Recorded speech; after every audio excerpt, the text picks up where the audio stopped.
Bien-aimé, sois béni au nom puissant de Jésus-Christ de Nazareth. Bienvenue à cette autre minute plus avec la prophétesse Déborah, servante de l'Éternel, mère des nations, mais aussi et surtout ta servante bien-aimée. Parce que si je vis, si je respire pour la gloire de Dieu, eh bien c'est aussi parce que le Seigneur m'utilise comme un vase, comme un instrument entre ses mains à qui il donne de la valeur pour pouvoir t'apporter un plus, t'éclairer, bref, te bénir en ces fins des temps. Vous êtes donc tous bénis, vous qui êtes connectés, vous qui aimez, vous qui partagez avec les autres, n'est-ce pas, de cette eau qui vous arrose.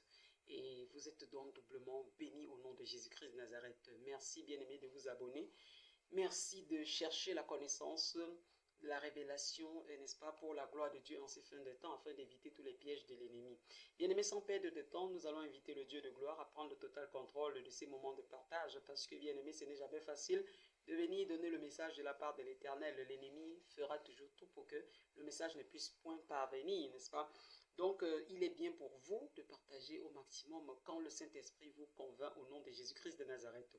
Sans perdre de temps, bien-aimés, puisque le Seigneur a déjà pris contrôle, nous allons lire ce passage de 1 Samuel 28 à partir du verset 6 jusqu'au verset 9.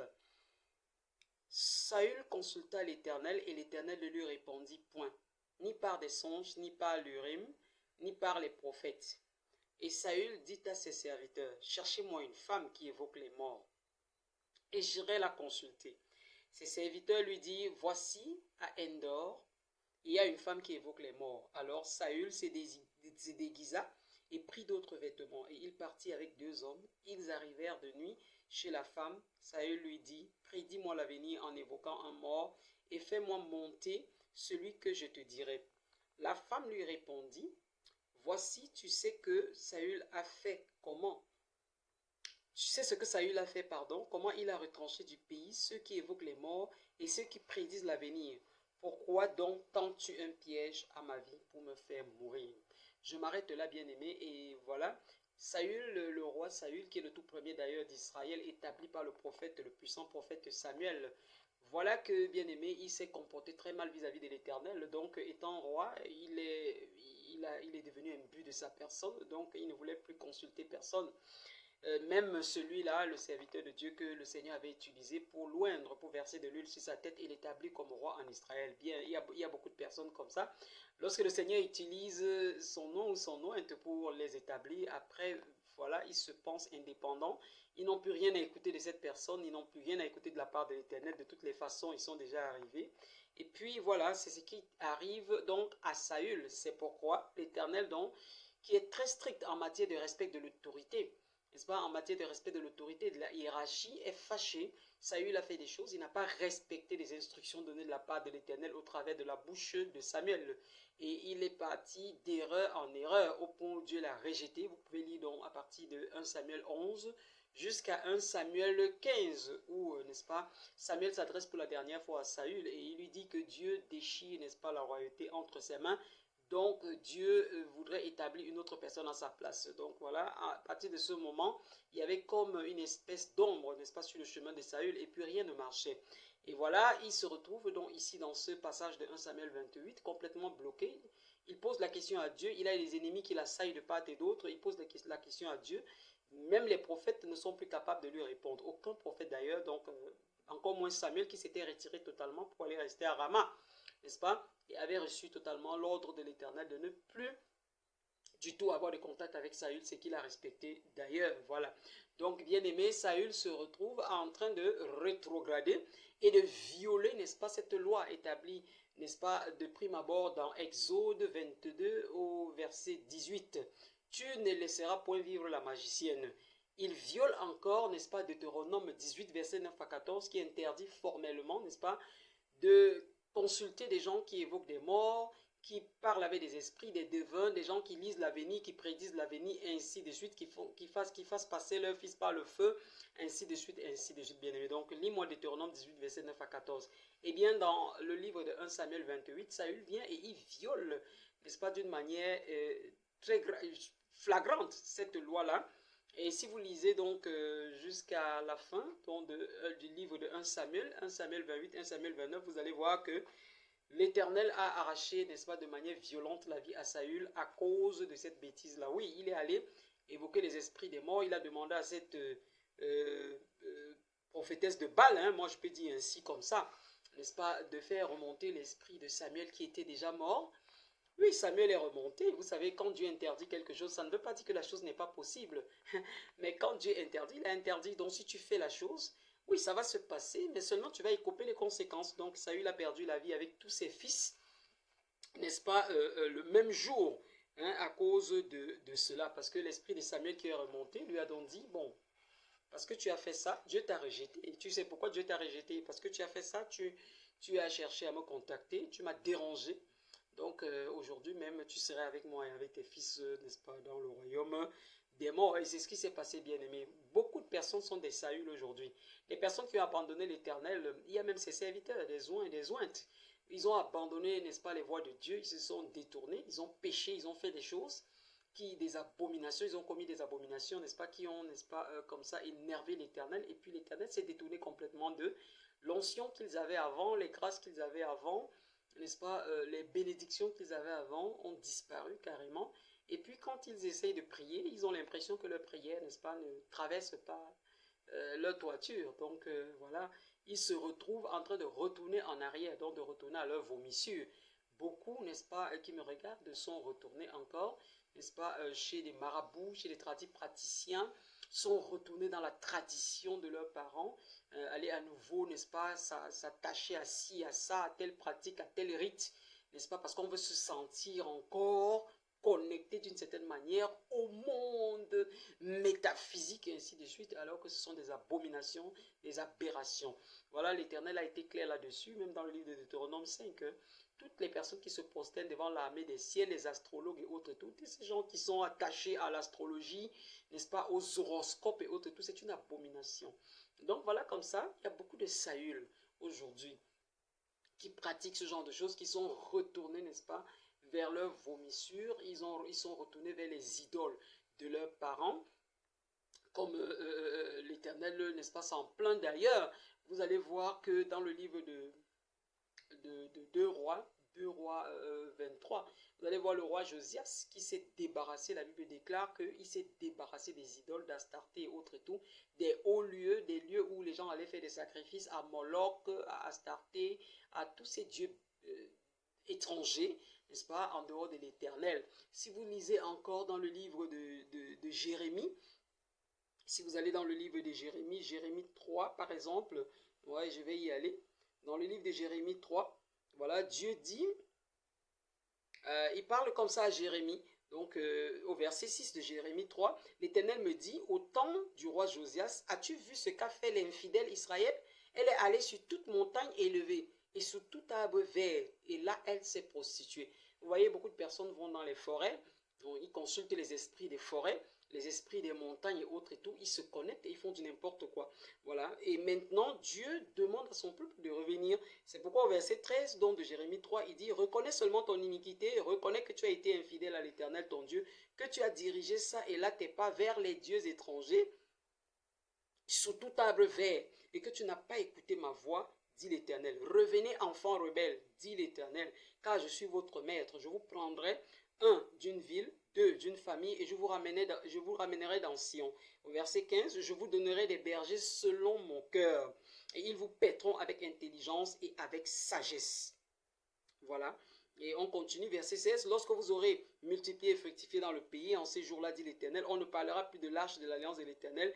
Elle ne viendra plus à la pensée, on ne la rappellera plus, on ne s'apercevra plus de son absence, et l'on n'en fera point une autre. En ce temps-là, on appellera Jérusalem le trône de l'Éternel.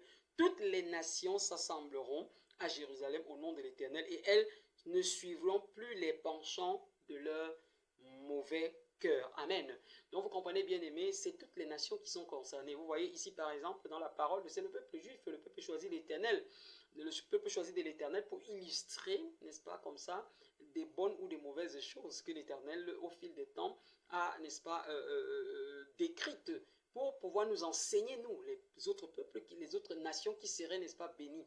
Alors, quand on parle de Jérusalem, ici, en réalité, Jérusalem, ce n'est pas la Jérusalem, c'est-à-dire le pays que nous connaissons. C'est tout simplement tout lieu où on invoque vraiment Dieu en esprit et en vérité, où on marche véritablement selon ses lois. Donc, alors l'Éternel demande à son peuple, à toutes ces personnes qui sont des Saül, qui avaient abandonné l'Éternel et dont, n'est-ce pas, à qui Dieu ne parle plus, Dieu est devenu froid, Dieu ne leur dit plus rien. Il y en a même plusieurs là qui cherchent encore à s'adresser aux prophètes. On veut venir vers les prophètes pour savoir ce que Dieu dit et autres et tout. Parfois, c'est Dieu lui-même qui fait, il ferme la bouche des prophètes. Donc, je me souviens que Dieu a dit, je pense très bien à Jérémie, que si tu pries encore pour ce peuple-là, moi, je ne t'écouterai même pas. Donc, ne perds même pas ton temps. Il y a des moments comme ça, vraiment, Dieu se fâche au point où, même quand un oint de Dieu, une ointe de Dieu veut intercéder pour vous, Dieu dit non. Beaucoup de gens ne le savent pas, mais ça se passe. Et c'est ce qui s'est passé avec Saül d'ailleurs. Donc Samuel n'avait plus le droit, même comme il avait tellement aimé Saül lui-même, hein, il avait aimé Saül, mais il ne pouvait plus rien pour Saül. Quand vous faites des bêtises, vous péchez, vous vous rebellez contre l'Éternel et plusieurs fois, n'est-ce pas, sans vous remettre en cause, à un moment donné, Dieu ne vous écoute plus. Parce qu'il y a des personnes qui sont venues dans la présence de Dieu, qui ont reçu des délivrances et ainsi de suite. Et après, se sont détournés pour se retrouver en train de faire des choses vraiment abominables, ignobles, qui ne plaisent pas du tout à l'Éternel. C'est la raison pour laquelle Dieu peut se détourner définitivement parce que il dit qu'il aurait mieux valu pour vous de n'avoir pas connu la vérité, de n'avoir pas connu toutes ces bénédictions, ces nettoyages et ainsi de suite. Donc, vous retournez donc à vos vomissures, vous retournez à votre saleté comme le porc retourne à la boue après s'être lavé parce que inconscient. Donc, bien aimé, c'est un sérieux problème. Moi, je vais dire à une personne qui pratique ces arts-là, les arts divinatoires et autres et tout, que ça ne sert à rien. Et ce sont des mensonges. Ce sont des véritables mensonges. Dieu n'était pas fou, n'est-ce pas, pour être strict là-dessus, qu'on ne devrait même pas laisser vivre la magicienne, c'est-à-dire la sorcière, bien aimée. Beaucoup de personnes pratiquent de la sorcellerie. Et la sorcellerie, ça concerne le monde entier, ça concerne l'univers entier, toutes les races, toutes les nations, toutes les familles sont concernées par une histoire de sorcellerie, bien aimée. En Afrique, il y a de la sorcellerie.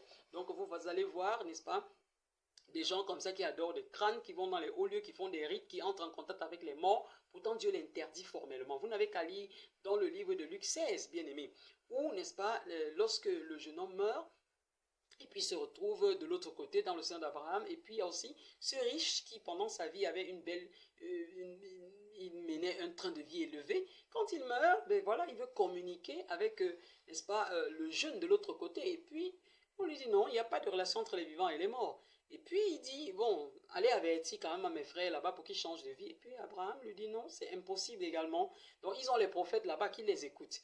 Bien aimé, après la mort, il n'y a plus moyen de sauver qui que ce soit. Oui, ce n'est pas impossible parce que moi, laissez-moi vous le dire, hein, en ces fins des temps, l'ennemi est capable de tout. Il y a des personnes après avoir fait certains rites, on peut les faire revenir. Hein. Donc, il y a des personnes qui sont décédées, donc qui reviennent ailleurs. Donc, ce sont ce qu'on appelle des morts vivants. Ils sont là plein maintenant.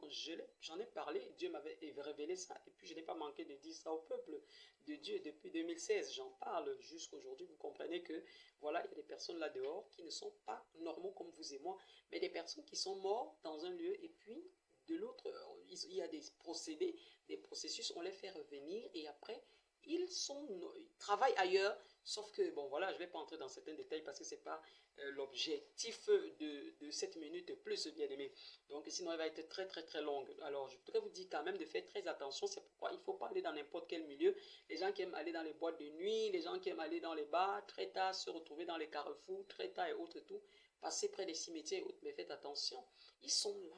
Ils sont là, les morts vivants, les revenants, ils sont là.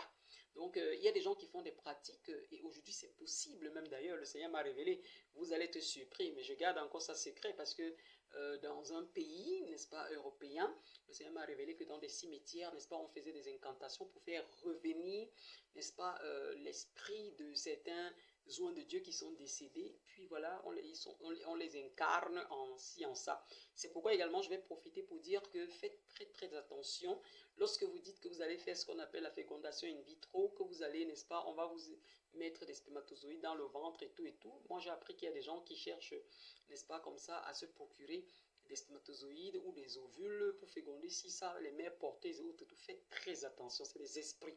Vraiment, c'est mieux que vous puissiez avoir une conception naturelle qui vient de Dieu. Vous priez, vous obtenez votre conception, c'est possible. Dieu est capable des miracles au nom de Jésus-Christ de Nazareth et il le fait encore. Bien aimé, pour vous démontrer que vous n'avez pas besoin de ces choses, allez réveiller les morts. Parce que là, comprenez, comme je disais tantôt, que dans chaque famille, c'est pas seulement en Afrique, en Europe également, partout. J'ai un de mes fils qui est actuellement aux Pays-Bas et il m'a dit dès son arrivée, parce que je pense qu'il a sa deuxième année là-bas, il m'a dit que dès son arrivée, il est entré dans une maison qui était hantée. Donc il y avait eu de la sorcellerie dans cette maison, mais comme c'est un enfant connecté qui prie beaucoup, il a eu des révélations, il a commencé à avoir des esprits, des choses. Il y a des maisons hantées, bien aimées, des maisons dans lesquelles vivent des âmes, n'est-ce pas, des âmes déchues, des anges déchus, des démons, donc des gens qui n'ont pas du tout honoré Dieu du temps de leur vie, de leur existence, et puis après que le Seigneur a rejeté. Donc voilà, ils se constituent donc comme des esprits errants. Et puis voilà, si vous n'êtes pas, vous ne priez pas assez, si vous n'honorez pas Dieu dans le cadre dans lequel vous vous trouvez, eh bien ces esprits prennent de la force, de l'ampleur et commencent à agir.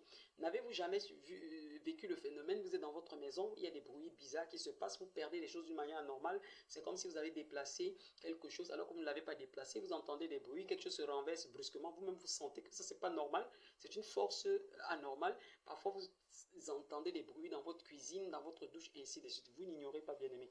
Eh bien, ce n'est pas seulement en Afrique, bien aimé, c'est partout. En Europe, dans tous les continents, la sorcellerie est présente.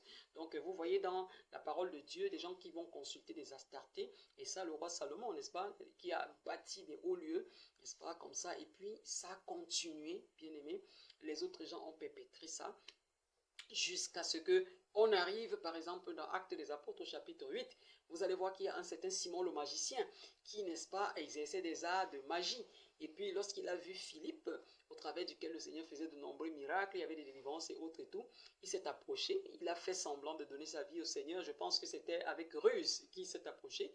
Bon, il s'est fait baptiser comme les autres, il a donné sa vie au Seigneur, mais quand il voyait les nombreux miracles qui se produisaient et le fait de recevoir le Saint-Esprit par imposition des mains, eh bien, il s'approche donc des apôtres et il leur demande si, en fait, il leur propose de l'argent pour qu'ils puissent avoir ces dons-là, abomination. Et puis, voilà, l'apôtre s'est exprimé et il a maudit, il lui a dit que ton argent et toi, vraiment, soyez maudits. Vraiment, donc voilà, l'onction de Dieu ne peut pas s'acheter. Et ça prouve que, au-delà de la sorcellerie, de tous les rites traditionnels et toutes ces choses auxquelles les gens retournent, n'est-ce pas, parce que Dieu ne leur répond plus, ça ne vaut pas la peine. Ça ne vaut pas la peine. Beaucoup de gens ont été trompés comme ça. Un jour, je vous ferai le témoignage de ce genre de choses. J'ai eu à côtoyer une personne qui a été en contact, et d'ailleurs qui peut-être continue à être en contact, avec des esprits bizarres et des personnes bizarres. Donc, lorsque vous ne cherchez pas l'Éternel, quand vous péchez contre l'Éternel, vous ne voulez pas respecter la loi de l'Éternel, eh bien vous allez ouvrir les portes. Ce sont ces choses qui vont prendre de l'ampleur parce que la nature a horreur du vide. Lorsque vous êtes délivré, lorsque Dieu commence un processus avec vous pour vous bénir, pour vous faire sortir de ces choses-là, voilà, et que vous rejetiez, vous préférez, vous idolâtrez le péché, vous retournez, eh bien vous allez vous retrouver sur la voie de Saül. Beaucoup de gens ont ce problème et c'est une abomination. Vous ne faites qu'empirer votre situation. Si le Dieu de gloire me demande de venir en parler aujourd'hui, bien aimé, c'est parce qu'il veut encore sauver certaines personnes. J'ai lu dans Jérémie 3, bien aimé, dans Jérémie 17 également, Dieu dit, Jérémie 17 au verset 5, maudit soit celui qui se confie en l'homme, qui met sa confiance en l'homme. Et plus bas, il va dire, béni soit celui qui met sa confiance en l'Éternel. Il est comme un arbre planté près d'un arbre qui produit, et ainsi de suite. Quelqu'un qui est vraiment, qui a de la bénédiction, qui est, voilà, qui est visité puissamment par l'Éternel, bien-aimé. Donc, si vous allez encore dans Actes des Apôtres, chapitre 19, vous allez voir que véritablement, bien-aimé, l'onction de Dieu dépasse la sorcellerie, la magie, la divinatoire, les incantations de tout genre, les sectes et autres. Vous n'avez pas besoin de ça, bien-aimé. Une fois que vous marchez avec l'Éternel et que vous marchez sincèrement avec l'Éternel, il y a une onction naturelle que Dieu, n'est-ce pas, confère à ses oints. C'est pourquoi il a dit tout à l'heure dans Jérémie 3. Donc, si vous revenez, enfants rebelles, je vous confierai à des bergers selon mon cœur. Donc, à des personnes qui pourraient vous encadrer. Il y a des gens, c'est pas tout le monde qui est appelé, n'est-ce pas, à avoir cette onction de délivrance, onction de guérison, onction de ci, de ça, pour oindre même les gens et autres et tout. Il y a des personnes. Donc, voilà. Dieu établit en fonction, n'est-ce pas, de ses objectifs, des personnes précises. Il y a des prophètes, ainsi de suite. Donc, Dieu établit des personnes. Quand vous avez la grâce d'être en contact avec un prophète, avec une prophétesse, avec un docteur de la loi, avec un prédicateur, avec un évangéliste, ainsi de suite. Voilà. Donc, vous avez la grâce que le Seigneur puisse utiliser cette personne dans votre vie. Mais tout ce que Dieu vous demande, c'est d'être tout simplement soumis, d'être respectueux, n'est-ce pas, des instructions ou respectueuses. Alors, je voudrais dire, parce que ça concerne les hommes comme les femmes, d'être respectueux, n'est-ce pas, ou respectueuse des instructions que Dieu donne au travers de ces personnes. Et vous serez bénis, vous serez visités, vous serez délivrés. Bien-aimé, Dieu voudrait que vous abandonniez. Regardez ce qui s'est passé, parce que Dieu ne fait jamais une chose sans faire l'autre. Vous voyez, dans Actes des Apôtres, chapitre 19, des prêtres exorcistes, fils de Séva, un sacrificateur, ils sont venus là, 7 fils de Séva, un des sacrificateurs, ils sont venus, c'était des exorcistes, et ils ont voulu aussi exorciser, entre guillemets. Vous comprenez donc que leur puissance n'était pas de Dieu. L'exorcisme, franchement, excusez-moi, je n'ai pas envie d'ouvrir cette parenthèse.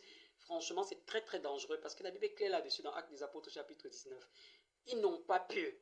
Les esprits qui étaient dans le monsieur, que les apôtres étaient en train de délivrer, on dit, mais ceux-ci parlent, au moins, ils prêchent le Jésus que nous on connaît là. Mais vous prêchez, vous êtes qui? Vous parlez de la part de qui? Et ils les ont rossés correctement. Donc, cet homme-là, il avait plein d'esprits en lui, et puis ces esprits l'ont poussé à se jeter, n'est-ce pas, sur ces 7 fils de Séva, qu'il a fouetté, il a copieusement fouetté, déshabillé, dénudé, blessé partout. Et puis ça a été vraiment un spectacle, si bien que la Bible déclare, n'est-ce pas, dans Actes des Apôtres, toujours chapitre 19, que plusieurs personnes qui avaient pratiqué, quand ils ont vu ça, toutes les personnes qui avaient pratiqué, n'est-ce pas, de la magie, qui avaient fait des choses bizarres, ils se confessaient, et puis ils venaient donner leur livre de magie et tout, et on brûlait, on s'en débarrassait. C'est ce que Dieu veut que quelqu'un fasse. Débarrasse-toi des crânes, débarrasse-toi des livres de magie. Débarrasse-toi de toutes ces choses, ces incantations, ces bracelets compliqués que tu allais prendre. On a blindé, on a fait ci, on a fait ça. S'il vous plaît, lisez un livre qu'on appelle Délivrer de la puissance des ténèbres. Cherchez ce livre-là d'Emmanuel Henny. C'est un livre que j'ai lu lorsque j'avais l'âge de 10 ans, 11 ans. Et c'est un livre qui a déclenché quelque chose en moi. Depuis ce temps, j'avais refusé formellement, j'avais dit à mes feux parents, plus jamais de blindage dans ma vie, plus jamais. Donc imaginez-vous la grâce que j'ai eue à cet âge, à ce jeune âge, de comprendre que c'est une abomination, n'est-ce pas, de mettre des poudres, parce qu'il a expliqué d'où viennent ces poudres. Quand vous allez faire des blindages et autres, tout sont des poudres, des ossements des morts, on a écrasé, on a mélangé assis à ça. Vous ne savez même pas d'où ça sort, bien aimé. C'est une abomination. Abandonnez ça. Je voudrais dire à une personne qui me regarde, même si tu as péché à quelle dimension, même si Dieu ne te parle plus, si tu écoutes cette minute plus, tu ouvres ton cœur réellement et tu comprends que l'Éternel voudrait vraiment que tu te débarrasses, que tu arrêtes de rencontrer des marabouts, que tu arrêtes d'avoir pour amis des gens qui prédisent l'avenir et autres et tout, que tu arrêtes d'avoir des satanistes pour amis, que tu arrêtes d'avoir des gens des siècles bizarres pour amis. Que tu reviennes à lui et rien qu'à lui. Il t'a déjà montré sa puissance. Tu as déjà vu sa gloire. Tu sais que ce Dieu existe. Mais pourquoi te rebeller? Tu sais pertinemment que c'est à cause de tes propres péchés. C'est à cause de la fornication. C'est à cause de l'adultère. C'est à cause du mensonge. C'est à cause de la fémania. C'est parce que tu ne gagnes pas proprement ta vie. Les portes sont ouvertes. Les portes sont ouvertes. C'est parce que tu fréquentes les marabouts. C'est parce que ta vie est sens dessus dessous. Ça tourne à l'envers. Tu n'avances pas, rien ne marche. Tu as mis ta confiance, tu es même retourné. Il y a quelqu'un là, tu es retourné faire des incantations avec la reine des eaux. Tu es allé faire des sacrifices dans les eaux parce que tu espères que au moins le monde des eaux, ce monde-là puisse te venir en aide et que tu puisses exploser, que tu puisses voyager, que tu puisses faire des merveilles. Ah ben non, ça va te rattraper parce que comme dans Actes des Apôtres au chapitre 19, bien aimé, eh bien ça s'est arrêté. Et vous avez vu également, j'ai cité Actes des Apôtres au chapitre 8 également pour dire que Simon le magicien n'avait pas de puissance. Vous avez vu, j'ai lu tout à l'heure encore dans 1 Samuel 28, la voyante de Endor qui a carrément dit, mais vous savez très bien que le roi a interdit, n'est-ce pas, qu'il y ait des voyantes et autres et tout dans le pays. Bien aimé, Dieu en a cela en abomination. À cela en abomination. C'est pas parce que les autres le font que tu vas le faire. Beaucoup de personnes qui me regardent sont tentées. Je dis bien tentées parce qu'ils se disent, oh Dieu perd du temps à répondre. Oh Dieu, posez-vous la question, avez-vous marché comme Dieu voulait? Avez-vous fait sa volonté parfaite? Bien-aimé, et je voudrais aussi le dire dans chaque famille, il y a une personne, il y a des personnes qui sont ce qu'on appelle des gardiens des hôtels sataniques, des gardiens des hôtels familiaux ancestraux. Je dis bien, il y a toujours une ou deux personnes, ça dépend. Dans les familles, ça dépend. Il y a un groupe de personnes parfois c'est une personne qui garde ces hôtels-là. Donc, ça semble bizarre. C'est très simple. On va vous dire non, c'est juste pour nettoyer les crânes, le lieu des crânes. Parfois, aller nourrir les crânes, faire des ceci, faire de cela. Dans d'autres pays, ça se manifeste sous d'autres formes. Hein. Parce que quand je parle des crânes, il ne faut pas qu'on dise toujours que ce n'est pas seulement comme ça que ça se manifeste dans certaines traditions, dans certaines religions, ça se manifeste aussi autrement. Il y en a qui vont au niveau des arbres, des forêts, des montagnes, ils évoquent des morts, ils invoquent, pardon, des morts et autres et tout, des esprits des morts qui apparaissent et qui font des choses bien aimées. Moi, je vous assure, c'est faisable. C'est pourquoi je dis, vaut mieux être avec l'Éternel pour être protégé de toutes ces choses. Parce que quand vous avez dans votre famille, et c'est ça qui détruit les familles, c'est ça qui bloque, c'est ça qui maintient le joug de Satan dans les familles. Parce qu'il y a des personnes justement qui sont des sacrificateurs démoniaques, des gardiens des hôtels sataniques. Donc des gens qui sont chargés de garder ces esprits-là en vie, de toujours s'assurer de la communication avec ces morts, ces gens qui sont partis et autres et tout. Ils font des rites et puis donnent de la force à ces esprits qui existent. Et ce sont ces esprits qui viennent attaquer d'autres encore dans la famille et ainsi de suite. Il y a des blocages, il y a des réclamations de ci, il y a des réclamations de ça. Imaginez-vous des siècles et des siècles, lorsqu'on a laissé des esprits et des esprits agir. C'est normal que lorsque vous venez d'une famille qui n'est pas chrétienne, une famille qui n'a pas subi une délivrance de ces hôtels familiaux ancestraux, que vous soyez menacés, que votre descendance soit menacée et ainsi de suite. Donc vous pouvez arrêter ça, bien aimé. Si vous dites non, d'ailleurs, si vous pouvez prier, que le Seigneur vous révèle, vous qui êtes enfant de Dieu et qui êtes encore sous le joug là. Parce qu'il y a beaucoup, même des serviteurs, des servantes de Dieu qui ont besoin de délivrance de ce côté-là, bien aimé. Moi qui vous parle, le Seigneur m'a révélé tellement de choses. Donc, j'ai eu à subir des délivrances par rapport à ça. Bien aimé, faites attention, faites attention. L'onction de Dieu est pure. Et puis, sachez que Satan ne s'investit jamais dans une famille dans laquelle il n'y a rien. Si vous voyez, plus on parle de sorcellerie dans des familles, il faut savoir que dans ces familles-là, il y a des gens qui ont la lumière de Dieu. Et Satan ne veut pas que cette véritable lumière explose. Que cette lumière, n'est-ce pas, illumine les gens et puis fasse changer à partir de leur famille, leur région, leur tribu, leur pays, ainsi de suite, ainsi de suite. Vous n'avez pas besoin de ça. Ce qui est sûr, c'est que la puissance de Dieu est au-dessus de ça. Sinon, toutes ces personnes qui font ces choses-là, ils finissent par mourir. Ça veut dire que Dieu a le pouvoir sur eux. Pourquoi ne pas aller vers le Créateur directement? Pourquoi ne pas aller vers lui directement, poser son problème, se soumettre à sa volonté, afin que lui, il vous délivre, il vous élève, il vous tienne par la main, il vous soutienne, il vous protège ces choses. Pourquoi ne pas le faire? Vous préférez retourner, n'est-ce pas, à des bêtises, n'est-ce pas, éphémères comme ça, qui ne vous apporteront rien. Vous n'allez faire qu'énerver l'Éternel, vous allez aggraver votre cas.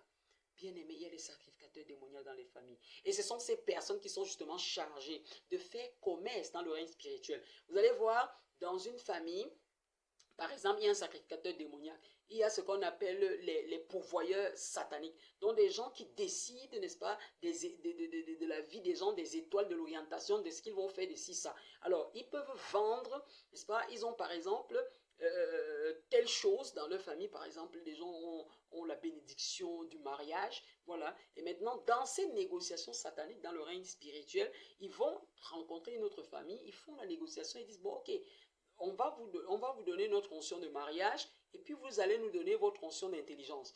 C'est comme ça qu'ils font des manipulations, bien aimés. Vous allez voir que l'étoile de tel qui a l'intelligence, quelqu'un devient bête. On vous a dépouillé. Dans une famille, il y a des gens qui sont chargés de vous livrer. Ils vous livrent. Soyez avec Jésus-Christ de Nazareth en ces fins des temps, bien aimés. C'est comme ça qu'on vous dépouille. C'est pourquoi vous allez voir dans certaines familles, les gens ne se marient pas. Les gens se marient, ne durent pas dans le foyer, ils divorcent, ainsi de suite. Dans d'autres familles, on a vendu, n'est-ce pas, la grâce de la longévité. Vous allez voir des gens qui ne dépassent jamais 50 ans et autres. Tout ça sont des manipulations de sorcellerie, bien-aimés. Arrêtez ça. Et vous allez voir la gloire de Dieu dans vos vies. Revenez au Seigneur, c'est possible. Pendant que je parle, Dieu me dit, il y a un serviteur de Dieu. Il y a un serviteur de Dieu dans son église. Ce serviteur de Dieu est très brun. Très brun. Je ne suis pas là encore pour donner les noms. Je ne donne pas les noms ici là. Ce serviteur de Dieu, Dieu lui demande d'arrêter ce qu'il fait là. Parce que faites attention, quand je parle, vous allez reconnaître au nom de Jésus. Ce serviteur de Dieu, lorsque vous êtes dans son église, quand il vous dit, donne-moi la main ici, je vais prier pour toi, pour restaurer tes bénédictions. Lorsqu'il te tient la main, il te dépouille. Ce serviteur de Dieu est satanique. Ce serviteur de Dieu a fait des pactes avec le monde des eaux, le monde d'ici, de ça. Donc, en fait, son onction n'est pas pure. Faites attention. D'ailleurs, Que quelqu'un vous dise que donne-moi la main, je vais prier pour toi et puis Dieu va restaurer tes bénédictions. Faites très attention. D'ailleurs, ce n'est pas n'importe qui doit poser les mains sur votre tête, qui doit mettre les mains sur votre tête, doit prétendre vous bénir et autres. Tout faites très attention. C'est pourquoi marchez par l'esprit et vous n'accomplirez pas les œuvres de la chair. Marchez par le Saint-Esprit de Dieu et vous ne vous retrouverez pas n'importe où. Cherchez la lumière de Dieu, cherchez votre délivrance. Cherchez à faire des programmes de délivrance contre les hôtels familiaux ancestraux, de sorcellerie et autres et tout. Vous allez voir votre vie libérée. Beaucoup de personnes vivent sous le joug parce que leur vie n'est pas libérée, parce qu'ils sont sous le poids de la malédiction ancestrale à cause de la sorcellerie. Donc Dieu les a rejetés et il n'y a plus de bénédiction. Je vous en prie, bien-aimés. Vous êtes bénis au nom puissant de Jésus-Christ de Nazareth. Sachez que le Seigneur vous aime vraiment. Et s'il vient vous parler de cette façon, c'est parce qu'il voudrait faire tomber ce joug-là. Si vous avez aimé, bien aimé, écrivez à Déborah plus Angie Christ @yahoo.com. Et si vous avez besoin de plus d'amples explications ou de prières ou d'orientation, je pourrais vous aider par la grâce de Dieu en fonction de l'orientation du Saint-Esprit, en fonction de la lumière de Dieu. Demeurez bénis, demeurez fermes, surtout accrochez-vous, lisez la parole, jeûnez, priez sans cesse, vous verrez la gloire de Dieu. À la prochaine minute de plus, s'il plaît à Dieu, soyez bénis, bénis, bénis.